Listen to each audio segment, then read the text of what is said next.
देश के कुछ राज्यों में इस वक्त भयानक गर्मी हो रही है। वहीं दूसरी तरफ समुद्री सतह का तापमान भी बढ़ा हुआ है। समुद्र की सतह की गर्मी ऊपर की ओर बढ़ रही है, यानी कि देश के उत्तरी इलाकों की तरफ बंगाल की खाड़ी के दक्षिण पश्चिम और दक्षिण पूर्व में तापमान 31 से 32 डिग्री के आसपास चल रहा है।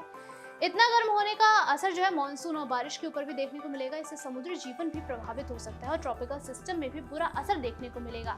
आपको बता दें कि भूमध्य रेखा से आने वाली मौसमी हवाओं का सामना बंगाल की खाड़ी के कॉन्फिगरेशन पर देखने को मिलेगा। इससे वायुमंडलीय बदलाव होगा और इसके अलावा आसपास के जलवायु परिवर्तन में भी बहुत ही ज्यादा तेजी देखने को मिलेगी। मानसून का एक एटमॉस्फेरिक क्रॉस इक्वेटोरियल भी बन रहा है और इससे की शुरुआत होती है मानसून की।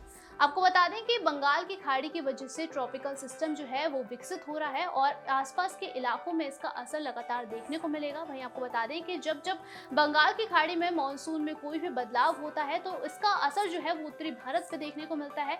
और वही अभी जो मौसम में बदलाव हो रहा है, बंगाल की खाड़ी में जिस तरीके से पूरा ट्रॉपिकल सिस्टम में बदलाव देखने को मिल रहा है, समुद्री तल से जिस तरीके से गर्म हवाएं लगातार बढ़ती हुई देखने को मिल रही है, और यही वजह है कि उत्तर भारत में इस वक्त जो तापमान है वो 41 से 42 डिग्री के आसपास लगातार देखने को मिल रहा है और लोग जो हैं वो इस भीषण गर्मी से परेशान भी हो रहे हैं।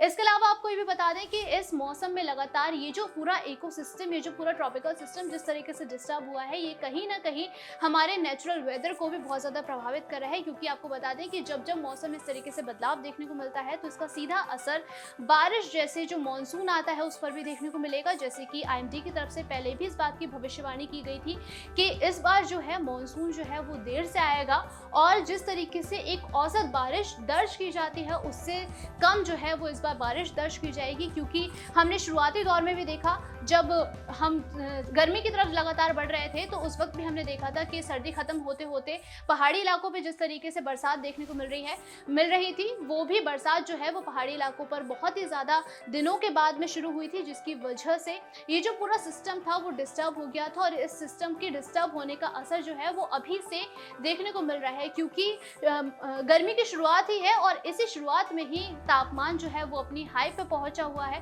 तापमान जो है वो लगातार बढ़ रहा है, भीषण गर्मी पड़ रही है। हालांकि शुरुआती कुछ दौर में हमने देखा था कि मौसम में बदलाव देखा गया था और मौसम जो था लगातार मॉडरेट चल रहा था। कभी कभी पे बीच बीच में कुछ छींटें भी पड़ी थी बरसात की, जिसकी वजह से लोगों को 1-2 दिन की राहत मिली थी। लेकिन उसके बावजूद हमने देखा कि लगातार बारिश के 1-2 दिन की बारिश के बाद लगातार तापमान में वृद्धि देखी गई है। और अब जो बंगाल की खाड़ी में जिस तरीके से ट्रॉपिकल सिस्टम जो है वो डेवलप हो रहा है, उसका असर जो है वो पूरे उत्तर भारत पे देखने को मिलेगा। और ये जो असर है वो लोगों को और भीषण गर्मी की तरफ लेके जाएगा, यानी कि लोगों को गर्मी से चिंता करने की बात जो है वो देखने को मिलेगी। और लोग जो हैं अभी से तैयार हो जाएं, क्योंकि गर्मी जो है वो आने वाले समय में अपने चरम पर होगी।